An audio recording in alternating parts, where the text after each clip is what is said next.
Hello மக்களே, welcome to நம்ம Tamil serial express exclusive and instant அப்டேட்ஸ்க்கு மறக்காம நம்ம யூடியூப் சேனலை சப்ஸ்கிரைப் பண்ணிக்கோங்க. எஸ், அன்எக்ஸ்பெக்டட் ஒன் தான் கார்த்திகை தீபம்ல 2 பேர் நியூ என்ட்ரியா வந்திருக்காங்க. ஆல்ரெடி நமக்கு தெரியும் ஹீரோயினோடைய மேரேஜ் அரேஞ்ச்மெண்ட்ஸ் போயிட்டு இருக்கு. மகேஷ் அப்படின்றவங்க லவ் பண்ணியிருக்காங்க அப்படின்னு சொல்லி. ஸோ இன்னைக்கு தான் அவங்களுக்கு எப்படி லவ் வந்துச்சு, அவங்க லவ் பண்ற பர்சன் யாரு, லவ் பண்ணதுக்கான பின்னணி என்ன அப்படின்றது தெரிய வந்திருக்கு. எஸ், நம்ம ஹீரோ காத்திருக்காங்க இல்லையா, அவங்க கிட்ட அவங்க வந்து லவ் ஸ்டோரியை சொல்றாங்க. எப்படி லவ் வந்துச்சுன்னா, அவங்க ஹீரோ மகேஷ் லவ் பண்றாங்க இல்லையா லவர், அவருடைய அண்ணனுடைய டெத்துக்கு அவங்க அம்மா காரணமா ஆனதுனால தான் அந்த ஃபேமிலி மேலே இவங்களுக்கு வந்து ஒரு இரக்கம் வந்திருக்கு. அது மட்டும் இல்லாமல் அந்த இரக்கத்தை தான் இவங்க வந்து லவ் அப்படின்னு நினச்சிக்கிட்டு அவங்களே கல்யாணம் பண்ணிக்கிட்டு அவங்களுடைய ஃபேமிலியை பார்த்துக்கணும் அப்படின்னு சொல்லிட்டு ஒரு மைண்ட் செட்க்கு வந்திருக்காங்க. ஸோ இது ஒரு சைடு இருக்கு. அந்த மகேஷா யார் என்ட்ரி கொடுத்துருக்காங்க அப்படின்னு பார்த்தீங்கன்னா, ஆக்டர் அஸ்வந்த்.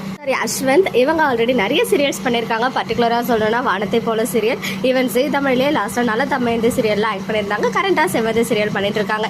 இவங்க பாசிட்டிவ் நெகட்டிவ்னு 2 ரோலுமே செம்மையாக பின்னி எடுப்பாங்க.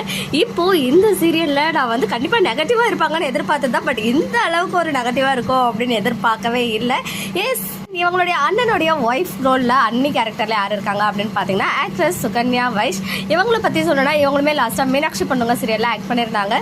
இவங்க தான் அந்த இறந்து போன அண்ணனுடைய ஒய்ஃப் அந்த ரோலில் வந்து ஆக்ட் பண்ணிட்டு இருக்காங்க. So Karthi and heroine Revathi 2 பேருமே அவங்க வீட்டுக்கு போயிட்டு பார்க்கும்போது அப்படியே வந்து எப்படி சொல்கிறது, அவ்வளோ நல்ல பையன் மாதிரி ஷர்ட் பட்டன்ஸ் எல்லாம் மேலே கூட ஓப்பன் இல்லாமல் ஃபுல்லாக டைட்டாக பட்டன்ஸ்லாம் போட்டுகிட்டே இருக்காரு. அதிகமாக பேசக்கூட மாட்டார் அப்படின்ற மாதிரி ஓவர் பில்டப் கொடுத்தாங்க. அப்பயே வந்து நமக்கு கரெக்டாக தெரிஞ்சிருச்சா ஒரு வில்லனாக தான் இருப்பார் அப்படின்னு சொல்லி. அண்ட் கார்த்திக் அண்ட் ரேவதி அவங்க வீட்டில் இருந்து எல்லாத்தையும் பார்த்துட்டு ஃபோட்டோ மட்டும் வாங்கிட்டு போகிறாங்க. பட் அவங்க போகிற வழியிலே கார்த்தி சொல்கிறாரு, இதை பார்த்தா எனக்கு லவ் மாதிரியே ஒரு ஃபீலிங் வரல, இதை பார்த்தா லவ் மாதிரியே இல்லை அப்படின்னு சொல்றாரு.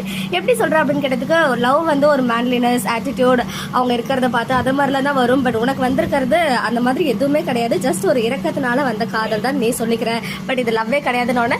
மேபி அப்படி கூட இருக்கலாம், பட் என்ன பண்றது, அவங்க ஃபேமிலிக்கு வந்து எங்க அம்மாவால அஃபெக்ட் ஆனதுனால தான் நான் வந்து கல்யாணம் பண்ணிக்க போறேன் அப்படின்னு சொல்லிட்டு அவங்க அந்த மாதிரி சொல்றாங்க. ஸோ ரேவதிக்கு இருக்கிறது முழுக்க இரக்கம் மட்டுமே தவிர்த்து லவ்வே கிடையாது. அது இன்னும் அவங்களே வந்து ஒழுங்காக புரிஞ்சுக்கல. கார்த்தியே சொல்லி தான் அவங்களுக்கே தெரிய வந்திருக்கு.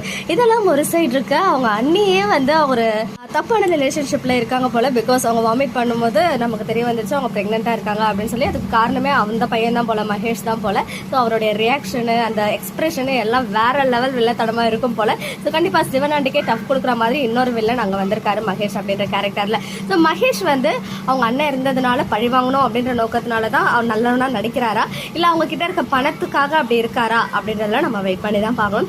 எனிவேஸ், நம்ம எதிர்பார்த்ததை விட ஒரு வில்லன் கேங் வந்து இப்போ ஃபார்ம் ஆயிருக்காங்க. 2 பேருமே வந்து செம்மையா நடிக்கிறாங்க. அந்த அன்னி கேரக்டரும் சரி, அந்த மகேஷ் கேரக்டரும் சரி. அண்ட் இன்னொரு சைட் பார்ட்டி போயிட்டு அந்த மகான் கிட்ட கேட்கும்போது கண்டிப்பா இந்த ஜாதகம் இருக்கவருக்கு கார்த்திக்கு கல்யாணம் ஆகும், அதுவுமே ரத்த சொந்தத்துல ஆகும் அப்படின்னு சொல்லியிருக்காங்க. ஸோ ரேவதி என் கார்த்திக் தான் பேர் ஆக போறாங்க.